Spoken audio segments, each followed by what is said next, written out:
Come on, we gotta get our shit together. No more of the... Hey guys, welcome back to the show. I'm recording this on Easter Sunday, guys, okay? Easter Sunday. And I just want to remind you, okay, Easter Sunday is not just all about the presents and all this crap. We have to remember the true meaning of Easter, which is portrayed in the films of Mel Gibson, okay? Where Jesus was up on that cross, and he looked up at God and he said, Chinese people look Chinese. That's right, you know who I'm talking about. Jesus Christ, Jesus Christ, Jesus Christ, Jesus Christ. Okay, guys, it is Easter... What? Okay, guys, it is Easter Sunday, right? So I just wanted to talk really quickly about a guy who's becoming my new favorite person, I think. I think he's my new favorite character just in the world, and maybe who has ever existed in modern times / history. This guy, Howard Schultz, okay? This guy, and if you haven't seen this, I don't know why this video isn't just a meme everywhere now, but he was on 60 Minutes a while back, and it's... this guy's out of his mind. Schultz has brewed up a coffee culture that's sometimes a little hard to swallow. What? One of our colleagues coined a phrase a long time ago and said, "We're not in the business of filling bellies. We're in the business of filling souls." Oh, now come on. No, wait a minute. That's too, but this is a company. This is a corporation. So this mentally ill guy, so this troubled young man who is like the CEO of Starbucks again, and he originally bought the company from just a group of guys who were like, we have a coffee company. This guy, Howard Schultz, bought it, turned it into McDonald's, and he's out of his mind. So the new story that's come out about this kook, many call him, not me, okay? A kook not unsimilar to C.K. Louis. C.K. Louis. He does that a lot. So this story just came out over the weekend. Leaked memo. Starbucks threatens pay and benefits freeze on workers if they unionize. If a union is certified, benefits and wages will essentially be frozen while the parties negotiate the contract, the letter stated. Now, this is sort of like right up against the line of legality, okay? Threatening people with this kind of stuff, if you do a union, you're gonna, all these problems are gonna happen. This is funny. This is another way that this guy who, We're in the business of filling souls. This guy who his demented, just insane brain cannot fathom the idea that the people who work at this company that he owns all these stock shares of cannot fathom the idea that these people are not treated like serfs. I will not let that happen. The company's CEO, here's another thing that this guy's trying to do. The company's CEO, Howard Schultz, told U.S. store leaders this week that he is reviewing the coffee chain's benefits program for its workers. However, employees who work at company-owned stores that voted to unionize would be ineligible for those improved benefits. This is so close to illegal. This is so close to illegal what this guy's doing that I would say just to be safe, throw his ass in prison. This is very sneaky annoying. And as we'll see, like this whole the Starbucks sort of corporate ethos, they have all these like mission statements of we want to be the third place. There's home, there's work, and then you can work. But what their real mission statement is, it should be written, is we're crazy. We're insane. So this is a sneaky thing that they're doing. Quote, we cannot give benefits to partners in unionized stores unilaterally, Starbucks spokesperson Reggie Borges said of the letter in Olympia. So Olympia, Washington is where another store is trying to unionize and all this crap. We would first have to bargain with the union to do so. That's what the letter conveys. It's the law. What they're really saying is, hey, if you join a union, which the only reason you would join a union is to try to get better pay and better benefits, have a little bit of power in this completely imbalanced situation. So with this weird little statement that they're doing here, they're saying, oh, the people who aren't in a union, they might get all the good benefits and you guys get shit. You guys will get nothing. That's what they're implying, which by the way, illegal. But the way around this, the way that they're being sneaky about this is they're saying, oh no, we're just saying that if you join a union, we would have to negotiate that. That's all we're saying. We're not trying to scare people. We're not trying to scare people. This guy who just a week ago, in public, this guy, Howard Schultz, said that the union, all this union stuff was an assault. Companies throughout the country being assaulted in many ways by the threat of unionization. So remember, this guy, Howard Schultz, he's the biggest, I think, single owner of Starbucks stock. And Starbucks stock, since this unionization kind of struggle and fight and bad publicity has been happening, their stock has been steadily going down, which is interesting. This is an interesting thing about it. Some of the bigger shareholders in Starbucks actually wrote a letter to, I guess, the CEO, to Howard Schultz and all these idiots. And they're like, hey, dude, enough with all this public enough with all this public stupidity of, oh, you're going to bust the unions and being all public about all these captive meetings and all this crap. It's bad publicity, and that could be part of what's driving the stock down. Some guy who is a former NLRB lawyer says tactics like Schultz are common among employers engaged in union avoidance campaigns, and they typically argue that unions stand in the way of improved benefits. The tactic could also be illegal, depending on the circumstances. The NLRA,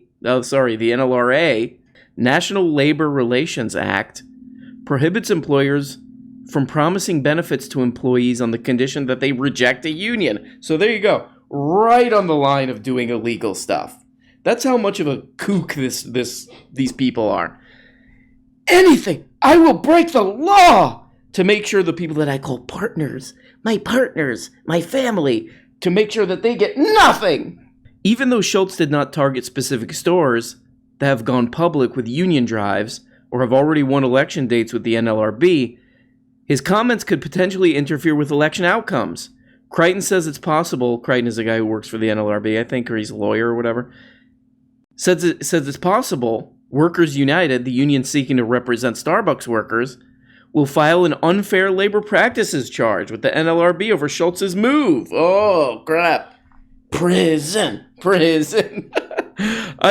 I love this guy as just a cartoonishly inept, goofy guy who all he cares about is how many more $1 billion can I make at the expense of the people who actually do the work.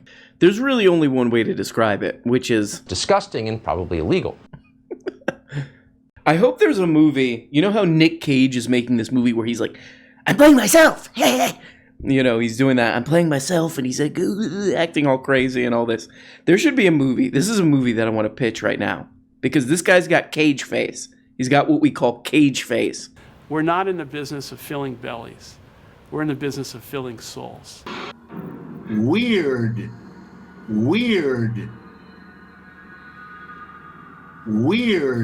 In the sociology/psychology realm, which is where I operate, okay? He's got cage face, so they should cast Nick Cage's ass in a movie called Crazy Coffee. They should cast Nick Cage's ass in a movie called Crazy Coffee Man. Crazy Coffee Man. And it would be Nick Cage. What's that movie? Note to self, edit in that super low budget weird movie that Nick Cage agreed to do. I'll tell you what, if it's a high card, I'll tell you who I am. And if it's a low card, I'll tell you who you are. Is that a deal? It's called Deadfall. The movie's called Deadfall. Eddie, it's really not what you think. Shut up! Shut the fuck up, man! It would be like that, where Nick Cage just has free reign to act however he wants, but it's generally a story of a guy just franchising, just turning a small coffee place into a McDonald's. That's the general story, but then Nick Cage can just do whatever he wants. I would think that would be good. Crazy Coffee Man, it would be called. This is another thing about this guy, this cageman. This is from Bloomberg. I'm going to read you just like a little line that reading stuff about this guy, this came up over and over again. Bloomberg News. This is from Bloomberg News. Schultz discussed the feedback he received from employees around the country in recent meetings, he dubbed co-creation sessions. That's another thing about this guy, is that he's committed to this like corporate gibberish, like this absolute nonsense. Co-creation sessions. You're talking about mandatory Zoom meetings, you idiot. You Nick Cage looking whack job, you. I think honestly, this guy's like an old school, like 80s, early 90s, corporate guy who like, he probably knows, maybe he feels a little guilty that he's, really like exploiting these people, having these people who are actually like there, giving the coffee, doing the crap. There's actually a Reddit of people's stories working at Starbucks. Oh my God.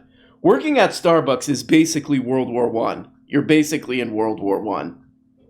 The way people act, the way these animals, treat Starbucks workers, you wouldn't believe it. But there's something in that insane brain that knows it's kind of wrong. These people do all the work, and I'm, just racking up billions of dollars from this. So I think that like all this corporate nonsense, all this gibberish is sort of it's almost like a disassociative or something. So please, God, make this movie. Nick Cage, he's probably available. Nick Cage will be in any movie, it seems. There's some movies where it's like, was this a student film? Nick Cage is amazing in it, but well, why did he do this? So I think he will do Crazy Coffee Man. I can't wait for Crazy Coffee Man to come out. Praise the Lord, guys. He was, what happened with Jesus? They put him in a cave or something. They rolled a giant rock in for like an Indiana Jones style crap in front of it, and then he escaped?